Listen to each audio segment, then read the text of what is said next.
I want to assure you, Sky and Danny, that we have very close family members, very close siblings to your mom.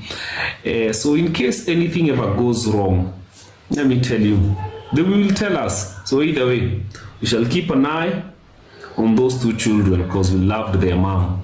So in the meantime, Danny, Sky, for the sake of your innocence and mom, we withdraw back. The recordings we would want to release, for now, we keep them on the phone and we safeguard them. All right? Yeah, so it's like that. It's like that. But tukiwa isikia ati munalia ati inheritance yenyu kuna mvurutano hivi, something is not right.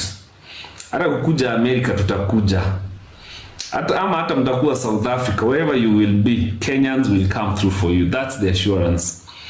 The reason we were doing that, Sky and Danny, if you're watching, is because your mom was a public figure and there were so many gray areas that we could not have let go just like that. We are glad. We were looking for closure and disclosure. We are somewhere. Because kwa respect yako, tungesukuma kabisa.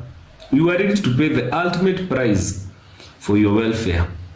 And even the inboxes zenye natumiwa, I appreciate the people who are speaking kind. Thank you. When you want to tukanana, we want to assure you and also tell you, life is very karmic. Omba sana, usiwahi jipata mahali utapata sisi tuongee on your behalf, whether ukiwa kwa shimo ama ukiwa hii dunia. What goes around comes around. God knows our intentions were very right.